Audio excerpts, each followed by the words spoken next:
Hello guys, today I am going to tell you about the plagiarism and fair uses as well as copyright topic in detail. इससे पहले अगर आपने हमारा channel subscribe नहीं किया है तो आप चैनल को सब्सक्राइब कर लीजिए। सबसे पहले हम देखते हैं what is plagiarism. Plagiarism is the act of presenting another work और आइडियाज़ एज योर ओन। जब हम किसी और के वर्क को या उनके आइडियाज़ को अपना वर्क या अपना आइडिया बता के प्रेजेंट करते हैं तो उसको हम प्लेगरिज्म बोलते हैं। यहाँ पे काफ़ी डिटेल में बताया है, जैसे using someone's work without giving proper credit. अगर हम किसी और का वर्क उन्हें बिना प्रॉपर क्रेडिट दिए यूज़ करें वो प्लेगरिज्म होता है। इट इज़ स्टीलिंग और यूजिंग द राइटिंग और आइडियाज़ ऑफ अदर्स एज दो दे आर वंस ओन। दूसरों के राइटिंग आइडियाज़ को हम ऐसे ही स्टील कर लेते हैं जैसे कि हमारे अपने हैं, ऐसा शो करते हैं लोग। The word comes from plagiar which means kidnapping. ये वर्ड जो है वो लैटिन वर्ड प्लेगियर से आया है जिसका मतलब होता है किडनैपिंग। इट मीन्स जो प्लेगरिज्म होता है वो एक तरह का क्राइम है, साइबर क्राइम के अंदर ये आता है। अब हम एग्जांपल्स की बात करें तो फर्स्ट वन ही जैसे copying and pasting text from online encyclopedias और एनी वेबसाइट। जब हम ऑनलाइन जो इस इंसाइक्लोपीडियाज़ होती है वहाँ से टेक्स्ट कोई भी टेक्स्ट लेते हैं उसको कॉपी और पेस्ट कर देते हैं और बिना कोई प्रॉपर क्रेडिट के अपनी जो भी हमें असाइनमेंट या जो भी चीज़ें बनानी होता है वो बना लेते हैं, तो ये भी प्लेगरिज्म के अंदर आता है। कॉपिंग अनदर स्टूडेंट्स टेस्ट और होमवर्क। जहाँ अगर हम किसी दूसरे स्टूडेंट के टेस्ट और होमवर्क को भी कॉपी करते हैं वो भी एक तरह का प्लेगरिज्म ही होता है। यूजिंग फोटोग्राफ्स वीडियो और ऑडियो विदाउट परमिशन और एक्नॉलेजमेंट। जो फोटोग्राफ वीडियो और ऑडियो का भी बिना किसी परमिशन और एक्नॉलेजमेंट के यूज़ करना भी प्लेगरिज्म होता है। बेसिक अगर आपको प्लेगरिज्म तब बचना है तो फाइनल हम यही बोल सकते हैं कि डोंट कॉपी नहीं करना चाहिए। नेक्स्ट जैसे ये कुछ पिक्चर्स में भी ये जैसे कार्टून है, इनके थ्रू भी आपको समझाया गया है कि copying without permission is stealing, copying without permission is stealing, he is a thief, ये सब बताया है। जैसे यूजिंग अनदर स्टूडेंट्स और your parents work and claiming it as your own even with permission. अगर आपने परमिशन ली है और फिर भी आप अपने स्टूडेंट का अपने पेरेंट्स का वर्क को ये बोल कर कि ये मेरा वर्क है प्रेजेंट करेंगे, वो भी प्लेगरिज्म होता है। Getting a research paper story poem और आर्टिकल ऑफ द इंटरनेट से आप चाहे वो इंटरनेट से गेट करें या इंटरनेट के बाहर कहीं और किसी बुक से गेट करें, लेकिन अगर आप उसको कॉपी कर रहे हैं तो वो प्लेगरिज्म होता है, वो एक क्राइम ही होता है। Failing to put a quotation in quotation marks, ये कुछ चीज़ें हैं। नेक्स्ट जैसे ये भी हमारा एक टॉपिक आता है कि वाई डू पीपल प्लेगराइज। लोग ऐसा क्यों करते हैं। जैसे इस पिक्चर में दिखाया गया है कि oh no I forget to do my science fair project and it's due tomorrow, maybe I could just rescue last years. ये सब कि हमारे पास कोई असाइनमेंट है और उसकी लास्ट डेट है और हमने खुद से कुछ नहीं लिखा है, ऐसे टाइम पे हमें कहीं से गूगल से इंसाइक्लोपीडिया ये सब से कॉपी करना पड़ जाता है। और कुछ अदर फैक्टर्स भी है, जैसे कंपटीशन इतना बढ़ गया है तो सबको रहता है कि हमारा वर्क अच्छा लगे, इसके लिए वे कॉपी कर लेते हैं। कहीं से कोई बेस्ट वर्क होता है उसको उठाया और उसको कॉपी कर लेते हैं कि हमारा असाइनमेंट भी अच्छा बने। या लैक ऑफ इंटरेस्ट, जो आपको टॉपिक मिलता है उसमें आपका इंटरेस्ट कम होता है तो आप क्या करते हैं कॉपी कर लेते हैं कहीं और से और अच्छा प्रेजेंट करने के चक्कर में प्लेगरिज्म का क्रिमिनल बन ही जाते हैं। Lack of understanding, pressure, fear, ये सब कि मुझे मेरा वर्क टाइम पे करना है और आप ये सोचते हैं एवरीवन डज इट, सभी करते हैं तो अगर मैं भी कॉपी कर लूँगा तो क्या बड़ी बात है। लैक ऑफ प्रिपरेशन, जब लोग प्रिपेयर भी नहीं होते और लास्ट टाइम पे असाइनमेंट देना या कुछ भी देना होता है तो ऐसे ही कॉपी करते हैं। लेजीनेस के चक्कर में भी ये सब होता है। यहाँ पे बताया गया है कि plagiarism is intellectual property theft, इसलिए हमको ओरिजिनल अपना कंटेंट बनाना चाहिए और प्लेगराइज के चक्कर में बिल्कुल नहीं पड़ना चाहिए। ये एक तरह का थेफ्ट होता है।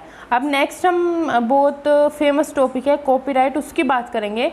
What is copyright? The exclusive legal right to reproduce, publish, sell और distribute the matter and form of something as a literary, musical और आर्टिस्टिक वर्क।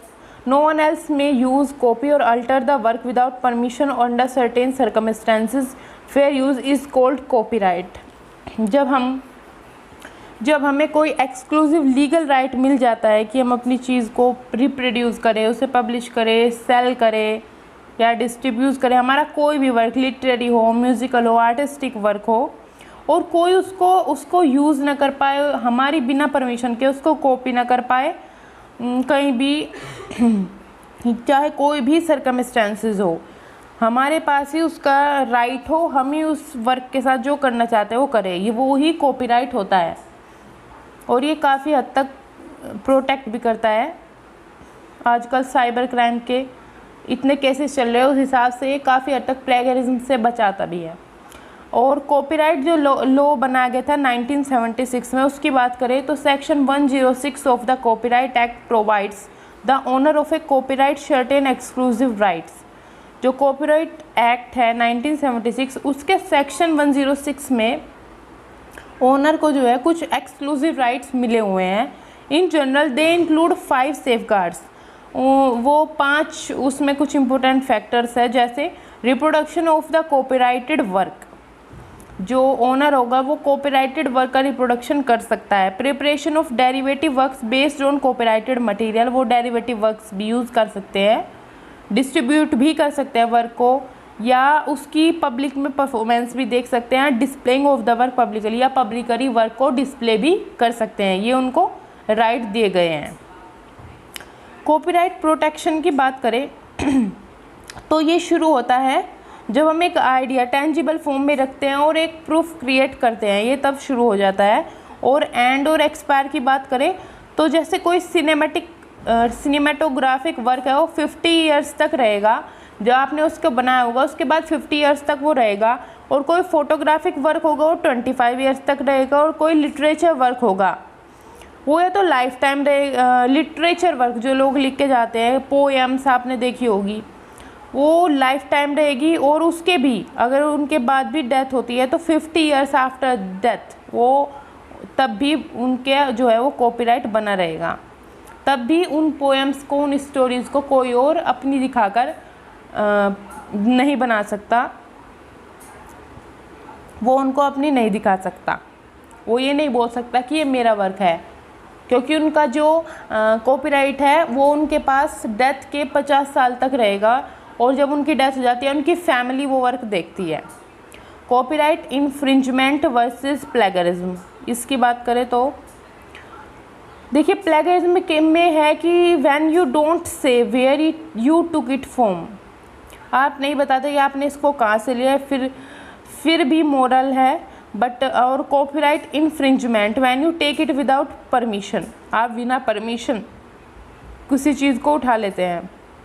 अगर हम बोथ का कॉमन देखें तो एक क्राइम बन जाता है when you take it without permission pass it off as your work, और ये एक क्राइम है, इससे हमें बचना चाहिए। फेयर यूज़ की बात करें, fair use refers to the use of copyrighted material that has been used in academic work in good faith use without intention of commercial gain. Fair use में आप कॉपीराइटेड कोई भी मटेरियल है उसको उठाते हैं, बट उसको यूज़ हम एकेडमिक वर्क में करते हैं, अच्छे कामों के लिए करते हैं, और हमारी कोई इंटेंशन नहीं होती कि हम उससे कुछ कमर्शियल गेन कर पाए।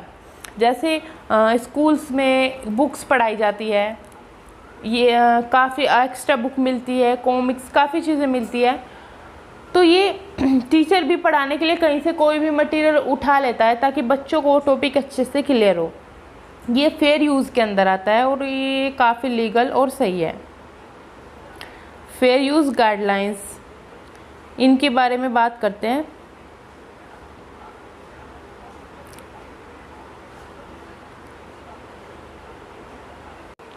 इसके गाइडलाइंस के अंदर हम देख सकते हैं जैसे कोई टेक्स्ट है वो आप 10% या फिर 100 वर्ड्स का कोई टेक्स्ट उठा सकते हो, वो फेयर यूज़ के अंदर आएगा।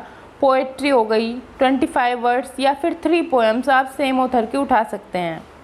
उससे ज़्यादा तो खैर गलत होता है। म्यूज़िक लिरिक्स वीडियो भी आप 30 सेकंड तक की उठा सकते हैं। फ़ोटोज़ इलस्ट्रेशन भी आप 5 जो है वो इमेजेस एक ऑथर की उठा सकते हैं। न्यूमेरिकल डाटा सेट्स में भी आप 2500 फील्ड्स और सेल्स के बारे में बता सकते हैं। तो ये इसकी कुछ गाइडलाइंस थी। नेक्स्ट हम देखते हैं, these are following 4 factors that are guidelines under the Copyright Act that determine the fair use and some indicator that a use is fair।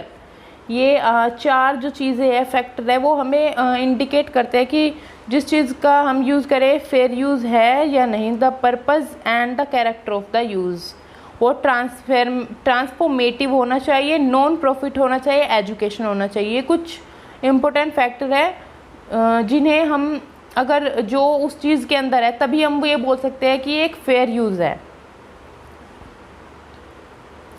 आगे हम देखें तो फर्स्ट हमने देख लिया। सेकंड में क्या है, the nature of the copyrighted work, वो पब्लिश्ड और फैक्चुअल होना चाहिए। The portion of the work used, वो नॉन इसेंशियल और रिलेटिवली स्मॉल होना चाहिए। ये नहीं कि आपने पूरा ही एक वर्क जो किसी का वो पूरा ही कॉपी कर लिया है। The effect of the use on the potential market, ये it won't permit the owner from making से परमिट नहीं करेगा ओनर को। ये 4 आपने पढ़े फैक्ट्स। अब नेक्स्ट हम देखते हैं, why is it important to avoid plagiarism. ये इतना इम्पोर्टेंट क्यों है, क्योंकि प्लेगरिज्म जो है वो यहाँ पे आप पिक्चर के हिसाब से देख सकते हैं। It's a fraud from gaining knowledge aspect. Plagiarism content effects academic grades को भी अफेक्ट करता है, क्योंकि बच्चे कॉपी करने में इंटरेस्टेड हो जाते हैं और नेगेटिव इम्प्रेशन जाता है जो भी लर्निंग है बच्चों की, उन सब पे बच्चे कुछ नया नहीं सीख पाते। और ये कुछ चेकर टूल्स है जो प्लेगरिज्म से जो हमने असाइनमेंट बनाया कुछ भी लिखा है उसे चेक कर लेते हैं कि इसके अंदर कितना प्लेगरिज्म है, कितना बच्चों ने कॉपी किया है। जैसे DupliChecker, Grammarly, PaperRater, Plagiarisma, search engine reports, Plagtracker, Plagium, Copyleaks, ये कुछ टूल्स है जो चेक कर देते हैं प्लेगरिज्म को।